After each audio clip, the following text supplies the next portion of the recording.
everyone! If you're watching this, you probably realize that mochi is like the boba of Japan. It goes with literally anything and tastes amazing on its own. In fact, I typically just eat it straight. But why go out of your way to buy it when you probably already have at least 80% of the ingredients in your own home and it takes less than 3 minutes to make? That's right, this is probably the first recipe on the internet that introduces how to make mochi easy mode and speed mode. And yes, it tastes just as legit as all the other recipes out there that take 2 to 3 hours and require a bunch of fancy ingredients.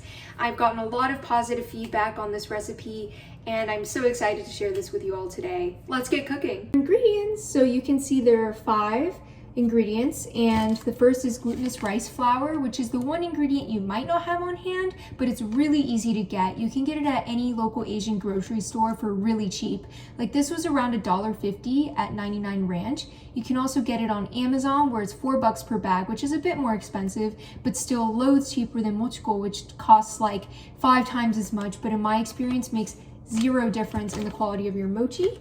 Next up, sweetener, which of course, since this is a dessert, we'll need some kind of sweetener, and you can use literally anything. Today I'm using brown sugar because that's all I have on me, but you can use any sweetener of your choice. I've used literally everything from honey to agave nectar to white sugar, and it all comes out tasting amazing. And whatever you choose to use, you can use in an equal amounts to what I'm going to show you today. Next up, cornstarch and salt, and finally water. And then really quick for supplies or appliances, you'll want a bowl for mixing the mochi in, a spoon for mixing the mochi with. A knife is recommended for cutting the mochi, although it's certainly, if you want to just eat the whole blob on its own, that's also fine. And then a kind of flat surface, whether that's a dish or in my case, I'm using a cutting board for laying out the finished mochi on. And then last but not least, a microwave. Alrighty, let's get started. So we're going to put all of the ingredients minus the cornstarch into this bowl. I have 1 cup of flour, half a cup of water, a 1/4 cup of sugar, and a little sprinkle of salt. But you can honestly just eyeball it by roughly following these proportions. In fact, that's what I typically do. And now I'm gonna get that timer started and let's get going. Flour, sugar, salt, and water. And then mix it all up until it forms a nice thick batter. Well, it doesn't have to be super thick, but just kind of like pancake batter or something. And try to get rid of any lumps.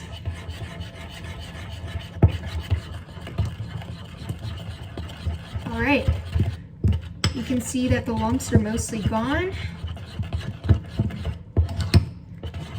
which means it's ready to go into the microwave. So while that's microwaving, we might as well kill 2 birds with 1 stone and start putting the cornstarch on our work surface. I'm using half a cup of cornstarch here. Feel free to adjust the amount depending on how big your work surface is.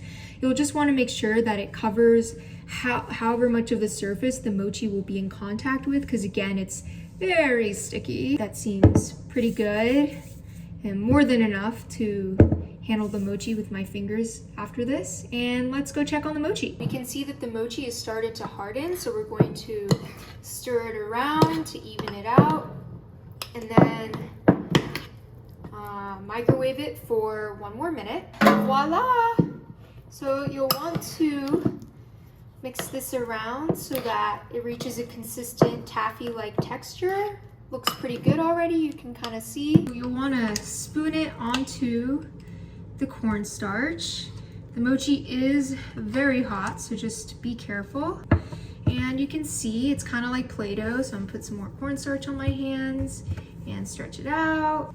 The thickness that I have here is like, I don't know, maybe 1/4 of an inch or something, but kind of up to you. From here, you can use the knife to cut it up into pieces in whatever size or shape you'd like.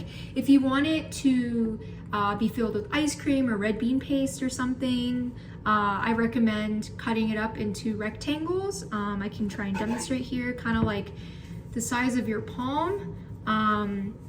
Or, of course, you can just enjoy it on its own, which is actually what I, again, prefer. It also makes a great topping, especially if you cut them into really small pieces like they have at froyo shops sometimes, kind of like this. One other thing I really like to do is if you have any old or stale cookies on hand, you can crumble them up and combine them with some cut up mochi. You can see in the bottom here.